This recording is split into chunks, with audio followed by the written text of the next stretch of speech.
हमारी लोकसभा में सांसद हैं राजस्थान से श्रीमती रंजीता कौली, उस पे हमला हुआ है राजस्थान में, उसके संसदीय क्षेत्र भरतपुर कामा में।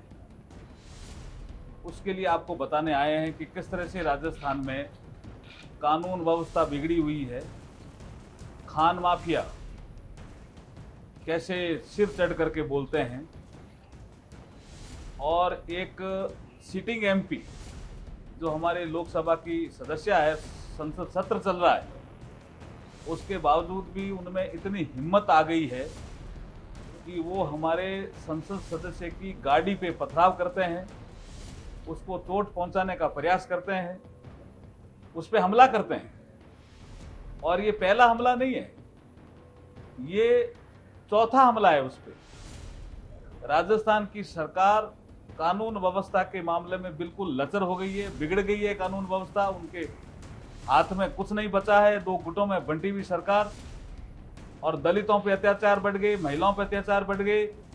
ये तथ्य आपके सामने उजागर करने आए हैं हमारे राष्ट्रीय प्रवक्ता राज्यवर्धन सिंह जी राठौड़, और हमारे दौसा से लोकसभा की ही सांसद माननीय जसकौर मीणा भी आपके समक्ष अपने विचार रखेंगे। तो मैं राज्यवर्धन सिंह जी से कहूंगा कि वो अपनी बात रखें। जी, राजस्थान के अंदर मुख्य नहीं है, स्थिति नियंत्रण से पूरी बाहर है। अब वो अपने दिन गिन रहे हैं, लेकिन उसमें राजस्थान की जनता पिस रही है। आप चिन्हित करिए कि किस तरह के हमले हो सकते हैं, वो सभी राजस्थान के अंदर हो रहे हैं। जहाँ पूरे देश के अंदर शांति का माहौल है, वहाँ राजस्थान के अंदर उपद्रवी काम कर रहे हैं, चाहे वो पीएफआई की एक्टिविटीज़ हो।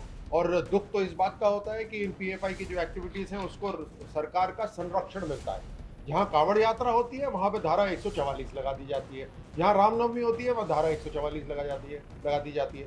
खनन माफिया को पूरी छूट दी गई है, क्योंकि पूरे देश के अंदर जो कांग्रेस को चुनाव लड़ना है, उसको लगता है मुझे यहीं से राजस्थान को बेच कर ही वो चुनाव लड़े जा रहे हैं। सारे के सारे राजस्थान को पूरी तरह से बेचा जा रहा है, अवैध खनन माफिया काम कर रहा है, और हर किसी कानून को का पालन करने वाले इंसान के ऊपर हमला हो रहा है। वो डरा हुआ है। महिलाएं, बहनें, बेटियां सब डरी हुई हैं, भयावह स्थिति है। आप देख रहे हैं कि हर दिन वहाँ बलात्कार हो रहा है। पूरे देश के अंदर अगर नंबर 1 राज्य कोई है बलात्कार के अंदर तो राजस्थान है। इसमें दुख होता है हम सब राजस्थान वासियों को, लेकिन ये स्थिति है आज की तारीख के अंदर। और उसमें मुख्यमंत्री कहते हैं हमने FIR कर दी, हमारी जिम्मेदारी खत्म हो गई। इस तरह की किसी को भी बचाने का अगर बयान दिलवाना है तो वो मुख्यमंत्री दे देंगे। अभी वहाँ पर बलात्कार हो रहे हैं तो कहते हैं ये फांसी की सजा हो रही है ना, इस वजह से हो रहा है। जब करौली के अंदर हमले होते हैं, दंगे होते हैं तो कहते हैं वो तो जय श्री राम का नारा लग रहा है इसलिए हो रहे हैं। जब कन्हैया की गर्दन काट दी जाती है तो कहते हैं तो साधारण हत्या है। तो इस तरह की स्थिति बना रखी है राजस्थान के अंदर, हमें बहुत दुख है। देखिए, एक चीज और जोड़नी है, राज्य मंत्री है अशोक गहलोत की, मैं नाम भी ले सकता हूं, जहीदा खान। उनके पुत्र पे सीधा आरोप है कि वो खनन माफिया में और भू माफिया से मिला हुआ है, वो ही करवा रहा है, और उसको रोकने ही गई थी हमारी सांसद। क्योंकि सत्र चल रहा है, मैं संसदीय कार्य राज्य मंत्री भी हूं, हमारी ड्यूटी भी है। कुछ माननीय संसद सदस्यों ने नोटिस भी दिया है, और उसमें एक नोटिस हमारे जसकौर मीणा जी का भी है आज 0 आवर में। तो मैं जसकौर मीणा जी से अनुरोध करता हूं कि वो अपनी बात रखें। मैं आप सबके सामने एक बात कहना चाहती हूँ कि राजस्थान की सरकार ने जिस तरह से आज हमारी लोकसभा की सदस्य रंजीता कोली के साथ जो दुर्व्यवहार हुआ, और ये चौथी बार जो हुआ, उसके बावजूद भी राजस्थान के प्रशासन ने कोई सुरक्षा का इंतजाम नहीं किया। दूसरी बात ये भी है कि एक दलित परिवार से है और साधारण परिवार से चुनाव लड़कर इस लोकसभा के मंदिर में आई है, लेकिन ये उनको सहन नहीं हो रहा। और भू माफियाओं में जिस तरह से बार बार भू माफियाओं ने ही उस पर अटैक किए, और अटैक करने वाले का नाम भी हमारे यशस्वी राज्य मंत्री जी ने, भाई अर्जुन जी मेघवाल ने आपके सामने रखा है।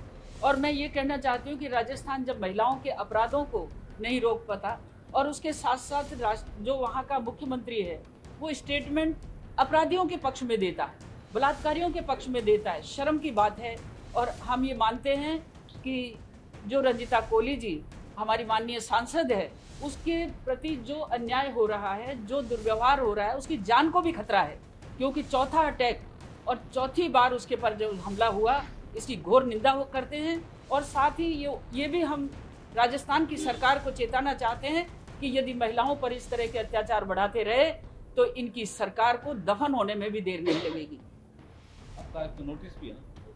हाँ, और अभी 0 आवर्स का मैंने नोटिस दिया है, हाउस में भी इस मुद्दे को मैं उठाऊंगी और मैं बार बार महिलाओं पर होने वाले अत्याचारों को हाउस में उठाती हूँ, लेकिन राजस्थान की सरकार के कान पर जूं भी नहीं रेंगती।